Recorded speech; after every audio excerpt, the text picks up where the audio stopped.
Peggy 18. In this 4-part series, get an inside look on the making of one of the most anticipated titles in gaming history. This is Inside Assassin's Creed 3.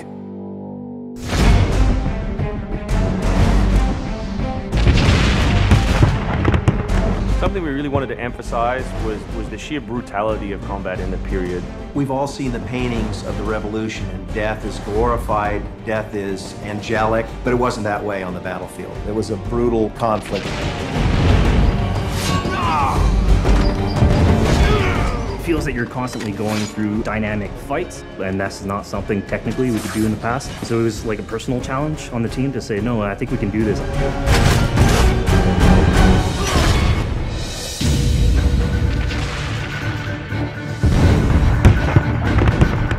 These armies are filled with different types of weapons.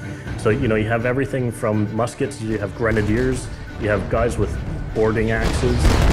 Being shot by a musket would be an awfully painful way to go. The caliber size of the ball was at least 3 or 4 times as large as anything that any modern military is using today. After the muskets were discharged, they would charge with their bayonets. What basically is a giant spear, and he has every intention of running that through you. They would shoot and then they would march, and that hand-to-hand combat was really brutal. And whether it's people using a bayonet affixed on the end of a musket, a small hatchet, this is a kind of killing that is very mano a mano.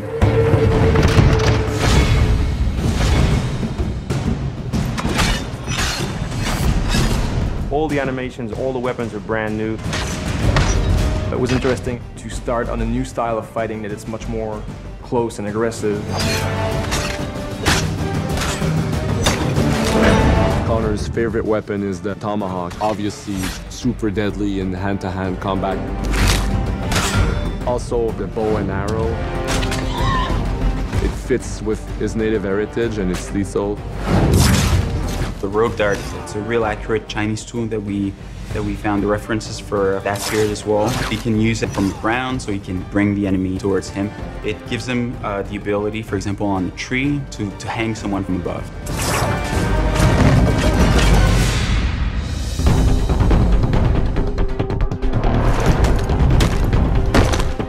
In Assassin's Creed 3, the one thing that we've decided to do is to revamp the fight system from scratch. We wanted the skill in the combat in the game to be about transitioning from character to character by choosing the right moves, by performing them correctly. It allows you to basically mow your way through large numbers of people if you're good enough without stopping. What do you do if you go into a bunch of guys with muskets and they try and shoot you? So we had to figure out, can you dodge them? Can you run away? And we've added all these options, but our big one is the meat shield, where you can grab a guy and he gets shot instead. Our mocap guys are stuntmen. We spend a long time with them rehearsing and figuring out exactly what would be the greatest choreography. We had to go through, like multiple people. Connor is trained in a very different style of fighting to the British soldiers.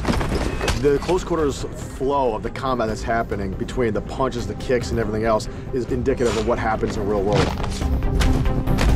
I'm very impressed by the moves that they do. It's cool to see push kicks and axe kicks and different sort of takedowns that are done correctly and very believable when they're done. Right hand right, punch to the face, boom, to the throat, to the groin, finish with boom. This is something new for us that we're really proud of. It's fast, it's fluid, and you go through these guys like butter.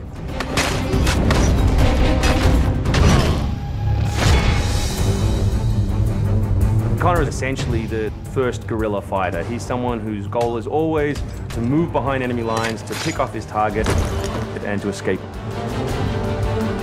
Employing guerrilla tactics, or what we now know today as asymmetric warfare, was something that truly was a component of the American Revolution.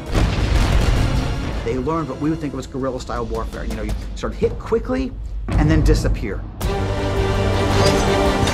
American tactics were really frowned upon by the British because the Americans did adapt the tactics that were used by the Native Americans from the French and Indian War. The first big battle at Lexington and Concord takes place on a New England town green. And as the soldiers march back to Boston, they are marching along a dirt road lined by stone. You know, it's not the most effective strategy wearing your bright red coat and march through the woods while some farmer's trying to shoot at you. The Americans brought a tactic that they couldn't really cope with. They essentially took it away from the battlefield and they started guerrilla tactics.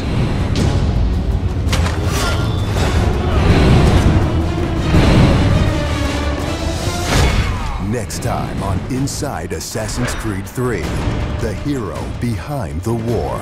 Connor is the hero of the American Revolution. He's a bit more like Dirty Harry. Connor is the current-day Special Forces soldier. Silent, stealthy. He's fighting for freedom and he's fighting against tyranny.